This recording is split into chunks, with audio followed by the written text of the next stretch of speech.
Sir ಏನಾಯ್ತು sir? ಇವತ್ತು ಬೆಳಿಗ್ಗೆ ಸುಮಾರು 5 ಗಂಟೆ ಹೊತ್ತಲ್ಲಿ ನಮ್ಮ ಕಿತ್ತೂರು ಪೊಲೀಸ್ ಠಾಣಾ ವ್ಯಾಪ್ತಿಯ ಅಂಬರಗಟ್ಟೆ ಕ್ರಾಸಲ್ಲಿ ಈ ಮೇಡಮ್ ಹೆಬ್ಬಾಳ್ಕರ್ ಅವರು ಮಾನ್ಯ ಸಚಿವರು ಮತ್ತು ಅವರ ಸಹೋದರಾದಂಥ MLC ಚಂದ್ರರಾಜ್ ಹೊಟ್ಟೇಳಿ ಅವರು ಬೆಂಗಳೂರಿನಿಂದ ಬೆಳಗಾವಿಗೆ ಬರಬೇಕಾದ್ರೆ ಒಂದು ನಡುವೆ ಯಾವುದೋ ಪ್ರಾಣಿ ಅಡ್ಡ ಬಂತು ಅಂತ ಹೇಳ್ಬಿಟ್ಟು ಅವರು ಅದನ್ನು ಉಳಿಸ್ಲಿಕ್ಕೆ ಹೋಗಿ ಮತ್ತು ಎದುರುಗಡೆ ಒಂದು ಹೆವಿ ವೆಹಿಕಲ್ ಕ್ಯಾಂಟರ್ ಹೋಗ್ತಾ ಇತ್ತು, ಅದಕ್ಕೆ ಆಕ್ಸಿಡೆಂಟ್ ಆಗುತ್ತೆ ಅನ್ನೋದನ್ನ ತಪ್ಪಿಸ್ಲಿಕ್ಕೆ ಹೋಗಿ ಡ್ರೈವರು ನಿಯಂತ್ರಣ ತಪ್ಪಿಕೊಂಡು ಕೆಳಗಡೆ ಸರ್ವಿಸ್ ರೋಡಿಗೆ ಎಂಟರ್ ಆಗಿದ್ದ.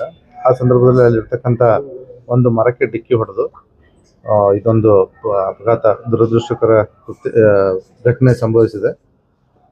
ಈಗಾಗಲೇ ಮೇಡಮ್ ಅವರು ಇಲ್ಲಿ Vijaya hospital ortho and trauma centre Belagavi ನಗರದಲ್ಲಿ ಅಡ್ಮಿಟ್ ಆಗಿದ್ದಾರೆ. ಈಗಾಗಲೇ ನಾನು ಮಾನ್ಯ ಈ ಡಾಕ್ಟರ್ ಹತ್ರ ಮಾತಾಡಿದ್ದೇನೆ.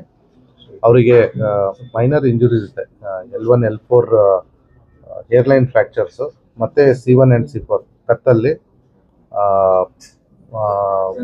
ಸಬ್ಲಕ್ಸೇಷನ್ ಅಂತಾರೆ. ಸಬ್ಲಕ್ಸೇಷನ್ ಅಂದರೆ ಇನ್ಕಂಪ್ಲೀಟ್ ಡಿಸ್ಲೊಕೇಶನ್ ಅಂತ ಹೇಳಿ. ಇವೆರಡೂ ಪ್ರಕರಣ ಇದರಲ್ಲೂ ಕೂಡ ಟ್ರೀಟ್ಮೆಂಟು ಸದ್ಯಕ್ಕೆ ಅವರು ಕನ್ಸರ್ವೇಟಿವ್ ಕೊಡ್ತಾ ಇದ್ದೀವಿ ಅಂತ ಡಾಕ್ಟರ್ ಹೇಳಿದ್ದಾರೆ. ಮುಂದಿನ 1 ಅಥವಾ 2 ದಿವಸ ಅವರು ಆಸ್ಪತ್ರೆಯಲ್ಲಿ ಇರಬೇಕಾದಂಥ ಅಗತ್ಯತೆ ಒದಗಬಹುದು ಅಬ್ಸರ್ವೇಷನ್ಗೋಸ್ಕರ. ಮತ್ತು MLC ಅವರಿಗೆ ಸಣ್ಣ ಪುಟ್ಟ ತಲೆಗೆ ಗಾಯಗಳಾಗಿದೆ. ಅದಕ್ಕೆ ಅವರು ಆಲ್ರೆಡಿ ಇಲ್ಲಿ ಬಂದು ಟ್ರೀಟ್ಮೆಂಟ್ ತಗೊಂಡು ಮನೆಯಲ್ಲಿ ಡಿಸ್ಚಾರ್ಜ್ ಆಗಿಬಿಟ್ಟು ಮನೆಯಲ್ಲಿದ್ದಾರೆ. ಡ್ರೈವರ್ ಮತ್ತು ಗನ್ಮ್ಯಾನ್ಗಳಿಗೂ ಕೂಡ ಸಣ್ಣ ಪುಟ್ಟ ಇಂಜುರೀಸ್ ಆಗಿದೆ. ಅವರು ಇಲ್ಲಿ ಅಡ್ಮಿಟ್ ಆಗುವಂಥ ಅವಶ್ಯಕತೆ ಇರೋದ್ರಿಂದ ಅವರು ಕೂಡ ಡಿಸ್ಚಾರ್ಜ್ ಆಗಿ ಹೋಗಿದ್ದಾರೆ.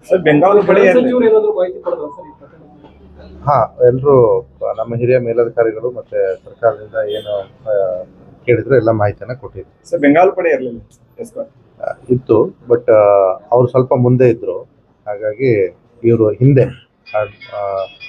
ಬೆಂಗಾಲ್ ಪಡೆ ಮತ್ತು ಇವ್ರ ವೆಹಿಕಲ್ ನಡುವೆ ಈ ಕ್ಯಾಂಟರ್ ಇತ್ತು. ಸರ್ಕಾರಿ ವಾಹನ? ಹಾಂ, ಸರ್ಕಾರಿ ವಾಹನ ಮತ್ತು ಸರ್ಕಾರಿ ಡ್ರೈವರ್. FIR ನಮ್ಮ ಕಿತ್ತೂರು ಪೊಲೀಸ್ ಠಾಣೆಯಲ್ಲಿ ನಾವು ಕಂಪ್ಲೇಂಟ್ ಡ್ರಾಫ್ಟ್ ಮಾಡ್ತಾ ಇದ್ದೀವಿ. ಮುಂದಿನ ಕ್ರಮ ತಗೊಳ್ಳಿ. ಅದು ಡಾಕ್ಟ್ರು ಹೇಳ್ತಾರೆ. ಮೋಸ್ಟ್ಲಿ ಈಗ ಸದ್ಯಕ್ಕೆ 1 ಅಥವಾ 2 ದಿವಸ ಅಂತ ಹೇಳಿದ್ದಾರೆ. ಈಗಾಗಲೇ ತಾವುಗಳು ಕೂಡ ಡಾಕ್ಟರ್ ಹತ್ರ ಮಾತಾಡಿದರೆ ಡಿಪೆಂಡಿಂಗ್ ಅಪಾನ್ ಫರ್ದರ್ ರಿಕ್ವೈರ್ಮೆಂಟ್ ಅದನ್ನು ನೋಡ್ತಾರೆ. ನಮಸ್ಕಾರ. ಬೆಳಗ್ಗೆ ಸಚಿವೆ ಲಕ್ಷ್ಮೀ ಹೆಬ್ಬಾಳ್ಕರ್ ಅವರು ಮತ್ತು MLC ಚಂದ್ರರಾಜ್ ಹೊಟ್ಟೇಳಿ ಅವರು ಒಂದು ಕಾರಲ್ಲಿ ಬರ್ತಾ ಇರಬೇಕಾದ್ರೆ ಬೆಳಗ್ಗೆ ಆಕ್ಸಿಡೆಂಟ್ ಆಯಿತು. ಅವಾಗ ಅವರು ಬೆಳಗ್ಗೆ 6 ಗಂಟೆ ಅಷ್ಟೊತ್ತಿಗೆ ಹಾಸ್ಪಿಟ್ಲಿಗೆ ಬಂದರು. ನಾನು ಡ್ಯೂಟಿ ಮೇಲೆ ಇದ್ದೆ. ಬಂದಾಗ ಮೇಡಮ್ಗೆ ಕತ್ತಿಗೆ ಮತ್ತು ಬೆನ್ನಿಗೆ ಪೆಟ್ಟಾಗಿತ್ತು. ಸಿವಿಯರ್ ಪೇನ್ ಇರೋದ್ರಿಂದ ಅವ್ರಿಗೆ ನಾವು ಅಡ್ಮಿಟ್ ಮಾಡಿ ಆ್ಯಂಟಿಬಯೋಟಿಕ್ಸ್ ಮತ್ತು ಪೇನ್ ಕಿಲ್ಲರ್ಸ್ ಕೊಟ್ಟು ಅವ್ರಿಗೆ ಪೇನ್ ಕಡಿಮೆ ಆದಮೇಲೆ MRI ಮಾಡಿದ್ವಿ. MRIಯಲ್ಲಿ L1 ಮತ್ತು L4 ಕಾಂಪ್ರೆಷನ್ ಫ್ರಾಕ್ಚರ್ ಇದೆ. ಕುತ್ತಿಗೆಯಲ್ಲಿ ಮತ್ತು C4 C5 ಸ್ವಲ್ಪ ಸಬ್ಲಕ್ಸೇಷನ್ ಇದೆ. ಅದಕ್ಕೆ ಮೇಡಮ್ ಟ್ರೀಟ್ಮೆಂಟ್ ನಾವು ಕೊಡ್ತಾ ಇದ್ದೀವಿ. ಚಂದ್ರರಾಜ್ ಹೊಟ್ಟೇಳಿಯವರೆಗೂ CT ಸ್ಕ್ಯಾನ್ ಮಾಡಿದ್ವಿ. ಅವ್ರಿಗೆ ಮೆದುಳಿಗೆ ಬಾವು ಬಂದಿದೆ. ಅದಕ್ಕೆ ಅವರು ಟ್ರೀಟ್ಮೆಂಟ್ ತೊಗೊಂಡು ಮನೆಗೆ ಹೋಗಿ ಬರ್ತೀನಿ ಅಂತ ಹೋಗಿದ್ದಾರೆ. ಅವರು ಬಂದು ಆಮೇಲೆ ಅಡ್ಮಿಟ್ ಆಗ್ತಾರೆ. ಇಬ್ಬರು ಚಿಂತಾಸ್ಥಿತಿಯೊಳಗೆ ಏನಿಲ್ಲ, ಎಲ್ಲರೂ ರಿಕವರಿ ಆಗ್ತಾ ಇದ್ದಾರೆ ಮತ್ತು ಅಂತ ಹೆದರುವಂಥ ಏನು ಕಂಡೀಷನ್ ಇಲ್ಲ. ಅದಕ್ಕೆ ಟ್ರೀಟ್ಮೆಂಟ್ ಸ್ವಲ್ಪ ಆದಮೇಲೆ ಮೇಡಮ್ ಆರಾಮಾದ್ಮೇಲೆ ಅವ್ರು ಮನೆಗೆ ಕಳಿಸ್ಕೊಡ್ತೀವಿ.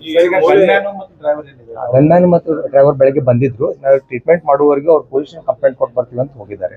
ಅವ್ರಿಗೆ ಮೈನರ್ ಇಂಜುರೀಸ್ ಆಗಿದೆ. ಬೆನ್ನೊಳಗೆ ಎಲ್ಗಳು ಕಾಂಪ್ರೆಷನ್ ಆಗಿದೆ, ಫ್ರಾಕ್ಚರ್ ಆಗಿದೆ. ಇರ್ಬೇಕು ಬಗ್ಗೆ ನಮ್ಗೆ ಗೊತ್ತಿಲ್ಲ. ಮೇಡಮ್ಗೆ 1 ಮಂತ್ ರೆಸ್ಟ್ ಕೊಡ್ಬೇಕಾಗ್ತೈತಿ. ಇಲ್ಲ, ಆಪರೇಷನ್ ಅದೇನು ಬೇಕಾಗಿಲ್ಲ. ಮೇಡಮ್ 1 ಮಂತ್ ರೆಸ್ಟ್ ತೊಗೋಬೇಕಾಗ್ತೈತಿ. ಚಂದ್ರರಾಜ್ ಅವರು ಒಂದು 8 ಡೇಸ್ ರೆಸ್ಟ್ ತೊಗೋಬೇಕಾಗ್ತೈತಿ.